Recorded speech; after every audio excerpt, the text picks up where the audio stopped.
Attention, cette vidéo contient des passages parlant de violences sexistes et sexuelles, de viols et d'autres formes de violence. Ces sujets peuvent être difficiles et douloureux, n'hésitez pas à arrêter la vidéo si nécessaire et prenez soin de vous. Il y a tout juste 1 an se tenait le procès des viols de Mazan. Dominique Pellicot et 50 hommes co-accusés comparaissaient à Avignon. Des hommes ordinaires, pères de famille, travailleurs intégrés, issus de toute classe sociale. Pompiers, chauffeurs routiers, infirmiers, journalistes, gardiens de prison. Le plus jeune avait 22 ans au moment des faits, le plus âgé 67. Pendant près de 10 ans, Dominique Pellicot a drogué son épouse avec des anxiolytiques, invitant des hommes recrutés sur Internet à venir la violer alors qu'elle était inconsciente. Ce qu'a subi Gisèle Pellicot est indéniablement horrible. Mais ce qui frappe aussi, c'est le discours des accusés. Tout au long de ce procès, les accusés ont opté pour une ligne de défense globalement similaire. Évidemment, certains ont assumé les actes qui leur étaient reprochés. Juliette Campion, journaliste. Mais beaucoup ont dit, moi je ne suis pas un violeur. C'est beaucoup une phrase qui est revenue, qu'on a entendue tout au long de ce procès. Moi je n'ai pas voulu violer Gisèle Pellicot. Donc ça peut paraître extrêmement surprenant au regard des images très explicites qui ont été diffusées dans la salle d'audience. Une grande partie des hommes qui sont là prétendent que c'est leur corps qui agit et que eux n'ont pas réfléchi, qu'ils n'ont pas vu le problème, qu'ils se sont pas posé de questions. Ils disent tout le temps ça, je me suis pas posé de questions et tout ça. Dino Scala, dit le violeur de la Sambre, est le violeur le plus prolifique de France. Il a violé 54 femmes et jeunes filles sur une période de 30 ans, sous les yeux des habitants et de la police locale, se cachant derrière cette image d'homme normal. Et puis surtout, il va d'emblée jouer sur l'ambiguïté d'une supposée double personnalité dont il serait même quelque part la victime, le prisonnier, quand il va dire plusieurs fois aux enquêteurs c'est l'autre Dino, donc comme s'il y avait 2 Dino Scala, un Dino Scala sociable, gentil, et puis un Dino Scala qui viole des femmes et des jeunes filles tôt le matin. C'est pas vraiment moi qui ai fait tout ça. Ah bon? Expliquez-moi ça.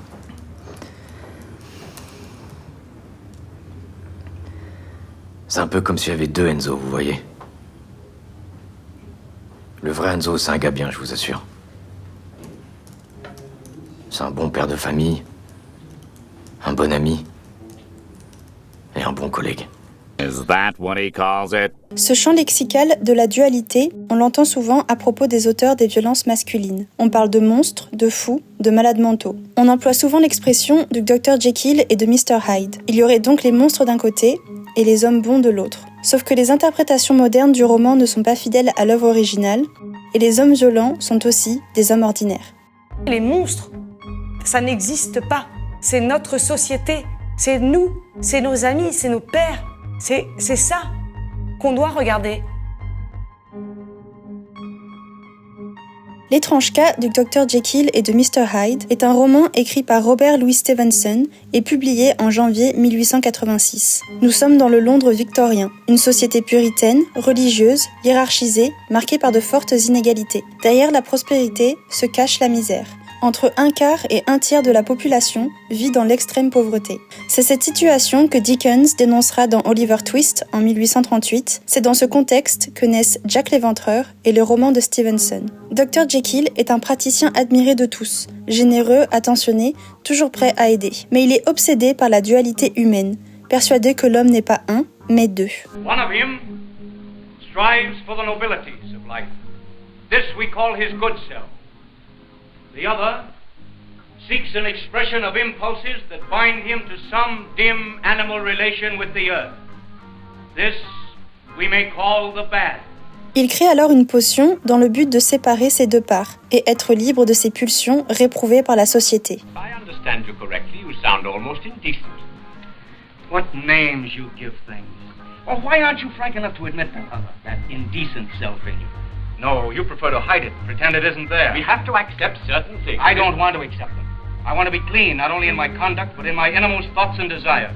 La potion va le métamorphoser, en quelque sorte, en un homme hideux et repoussant que Jekyll nommera Hyde. Alors méconnaissable aux yeux de tous ceux qu'il connaît, Jekyll, Hyde, va commettre plusieurs méfaits, allant d'une agression d'une fillette jusqu'au meurtre d'un député hautement respecté. Au cours du récit, Hyde est décrit comme un homme cruel, sans scrupules, avec une réputation violente. C'est là que les interprétations divergent.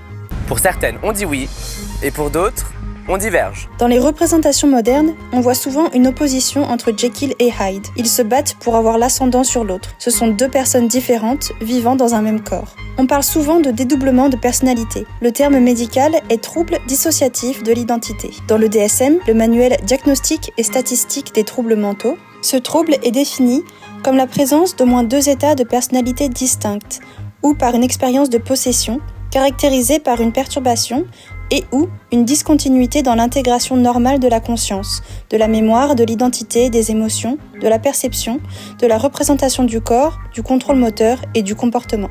Sauf que Hyde n'est pas une personnalité distincte dont Jekyll serait l'hôte. Au contraire, il est la partie sombre que Jekyll a toujours portée en lui, et qu'il peut enfin libérer sans crainte de représailles, puisque la potion le rend méconnaissable et lui permet de passer d'un visage à l'autre à sa guise.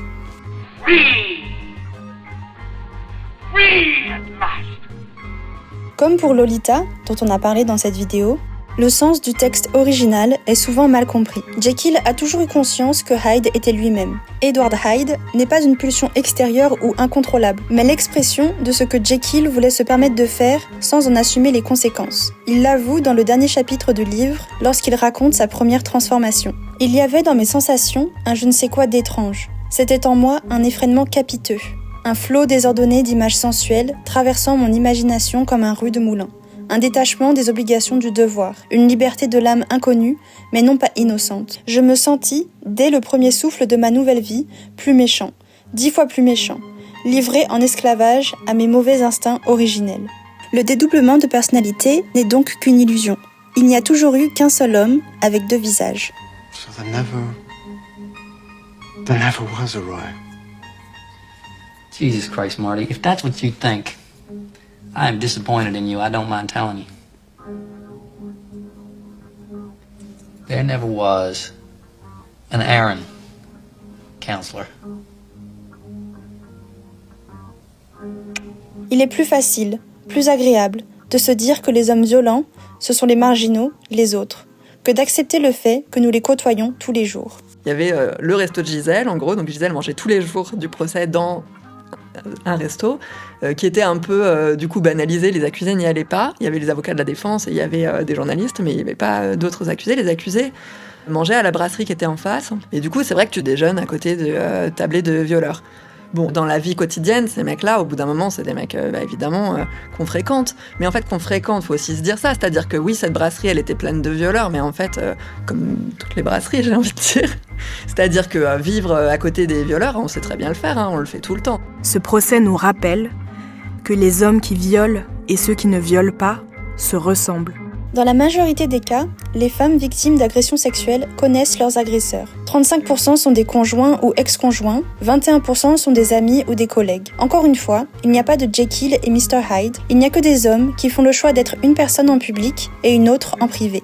Il y a quelques mois, sur TikTok, la trend Men of the Year a explosé. Sur une chanson de Lorde, les femmes y exposent les comportements toxiques, parfois violents, de leurs ex-compagnons. Elles apparaissent d'abord souriantes, puis révèlent un extrait vidéo, un vocal, un message ou un témoignage relatant insultes, menaces ou violences qu'elles ont subies. I want you to clean your piss off of the floor. No. The moment I lose your fucking keys, you don't respect me! You did this! Grateful piece of shit. You fucking moron. You think I owe you something? What the fuck do I owe you? Huh? What do I owe you? Nothing! I don't owe you a goddamn thing! Believe it or not, I can beat the fuck out of you whenever I want. Will you please just listen? I can do whatever I want you. Stop. What did you say? I can beat the fuck out of you. I want you. La trend a tellement buzzé que Lorde elle-même a réagi, postant une vidéo où elle affiche son choc et sa fatigue face à tous ces comportements. Et en réponse, les hommes s'étonnent. I don't know a single guy in my life that would text a woman like that or speak to a woman like that in general. Yes, you do. In fact, statistics show that probably most of the men in your life have treated at least one woman like that at some point. They just don't tell you how they treat women. Ce sont nos amis, nos collègues, ceux avec qui on va boire des verres, ceux avec qui on rigole et qui lâchent parfois des remarques sexistes. Ce sont nos frères, nos pères, nos voisins, nos proches. What I don't think he understands is the concept of duality and how somebody can be one way in front of one person and another way in front of the other. Mais il est plus facile de se dire que le problème c'est les autres que d'avouer qu'on fait partie du problème. Je fais la même chose que lui. Arranger la vérité, c'est toujours l'autre le méchant. Ne jamais se remettre en question. Arranger la vérité, c'est toujours l'autre le méchant. Ne jamais se remettre en question. Je suis comme Ben. Et comme Ben, je me rends pas compte que je suis comme Ben.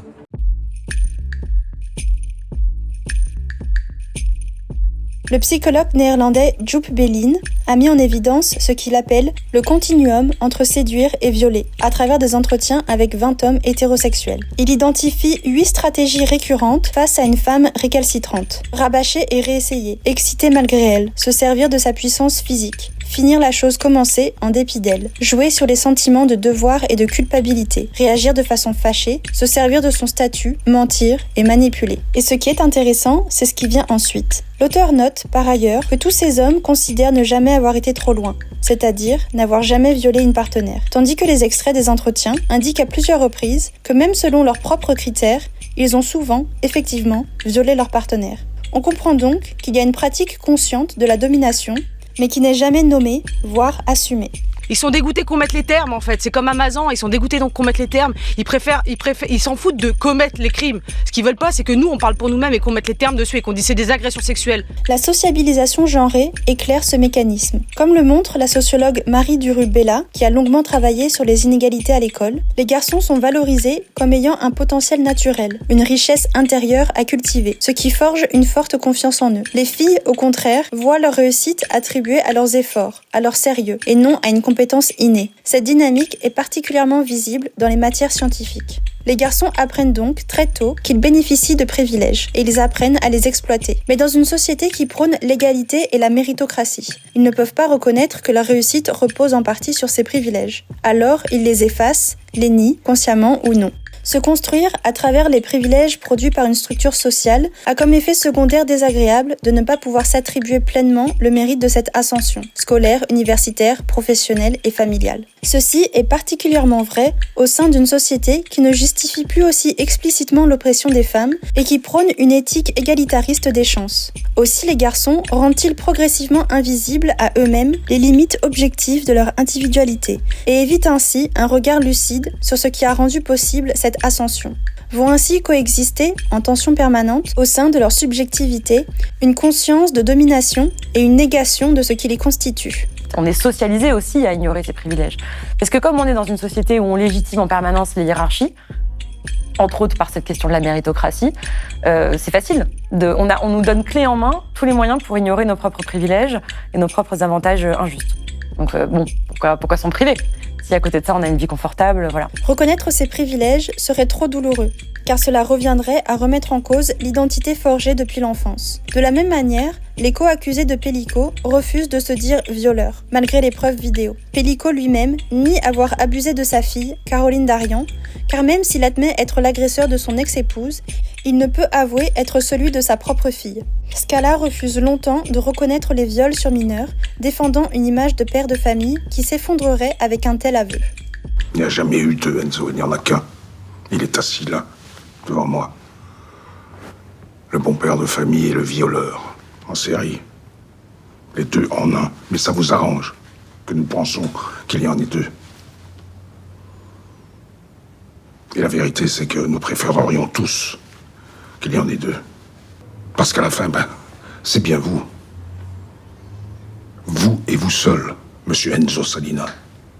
Juste vous. On a tous grandi dans une culture qui fabrique ce terreau propice à la violence sexuelle. Des gestes ou paroles inoffensives qu'on appelle sexisme ordinaire, jusqu'à la répartition de la charge mentale. Tout cela peut paraître insignifiant, mais mis bout à bout, nourrit un système qui banalise et entretient la domination masculine. Personne n'est irréprochable. Tout le monde a déjà menti, manipulé, dominé quelqu'un d'une manière ou d'une autre. Et les hommes encore plus, car ils grandissent dans un système qui leur en donne les moyens. Alors non, ce n'est pas parce que vous n'êtes pas agresseur que vous n'êtes pas complice. Soyons clairs, quand quelqu'un, souvent un homme, dit « pas tous les hommes », Il détourne la conversation. Il protège son ego et cherche à se distancer. Pourtant, tous les hommes profitent ou contribuent à la domination patriarcale.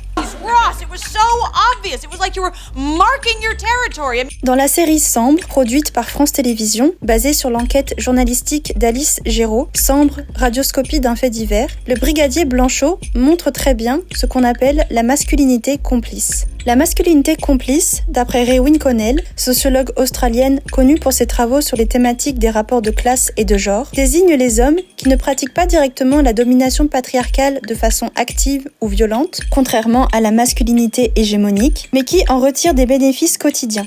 Ils profitent des avantages matériels et symboliques du patriarcat, comme une meilleure reconnaissance professionnelle, une plus grande crédibilité, une liberté de mouvement ou l'impunité face à certains comportements, tout en refusant de se penser comme dominants. Certains reconnaissent le sexisme et dénoncent le patriarcat, mais déplacent le problème en défendant le pas tous les hommes, par exemple, ou en se victimisant sur ce que le patriarcat leur fait subir. Grégoire Simpson a fait 2 vidéos très complètes et intéressantes sur le sujet que je vous invite à aller regarder. Mais aussi, ils rendent cette domination possible par leur silence, leur passivité ou leur complaisance.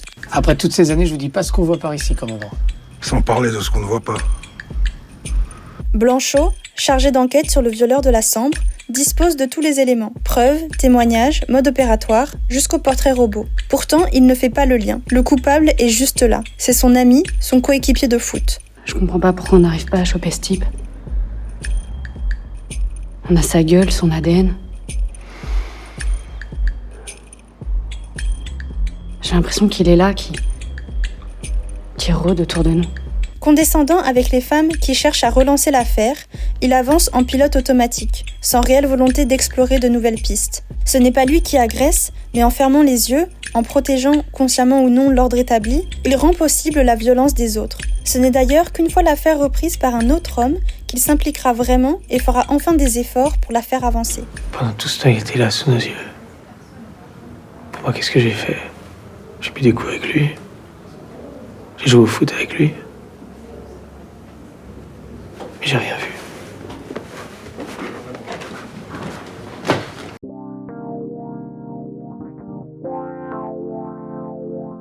Selon l'Observatoire national des violences faites aux femmes, en France, en 2021, sur 76 000 plaintes pour viol, 86% ont été classées sans suite. 10% seulement ont mené à une condamnation et à peine 1% des auteurs ont fait de la prison ferme. En 2022, environ 230 000 femmes ont déclaré avoir subi un viol ou une tentative de viol, mais seules 4 000 condamnations ont été prononcées, soit 1,25%. Ce n'est pas un accident, mais une composante du système. Cette impunité décourage encore de nombreuses victimes à s'engager dans des démarches judiciaires, puisqu'elles savent d'avance que leurs chances d'être entendues ou protégées sont minces. Vous trouvez pas ça bizarre, vous, que ce soit majoritairement les hommes qui commettent les crimes et majoritairement les hommes qui sont censés les résoudre? Les hommes tuent et les hommes font la police.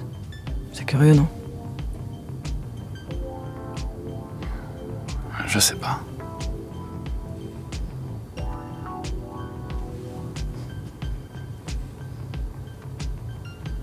Un monde d'hommes. Cette impunité entretient aussi l'idée d'un monde fait par et pour les hommes, où la violence masculine est à la fois visible dans les affaires qui éclatent et invisible dans tout ce qui est étouffé, ignoré ou jamais dénoncé. Rappelons qu'aucun des 11 hommes qui en sont restés aux échanges en ligne avec Dominique Pellicot n'a averti les autorités. Il faut protéger le groupe, protéger la meute. J'ai le sentiment que les femmes savent très bien pourquoi ça les concerne.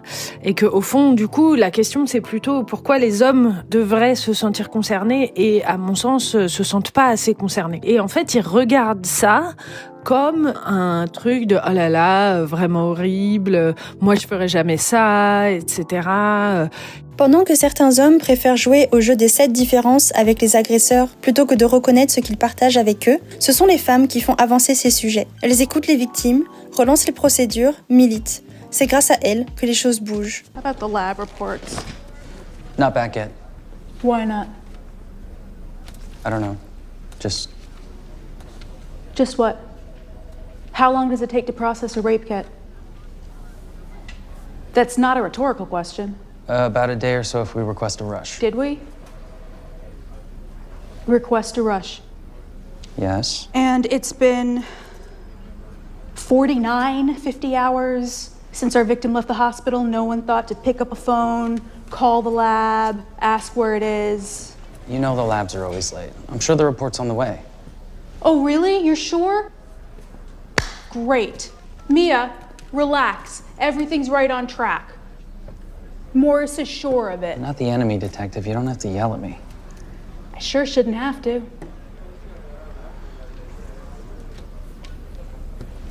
Look around, Morris. What do you see? I'll answer that. A whole lot of human beings, all well-intentioned, but wildly capable of error. And fine.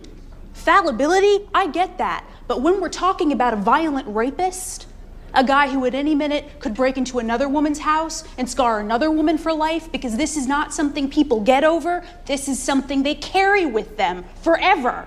Like a bullet in the spine. So given that, yeah, I do expect everyone on my team to give me 100% of their effort, 100% of the time. Right, got it. And that means triple checking that the work is done right, the report is thorough, and the lab delivers its results on time. If that seems beyond your capabilities or your field of interest, maybe another team would be a better fit. The lab's had a mix-up on their end. They're sending them over now. Well, there you go.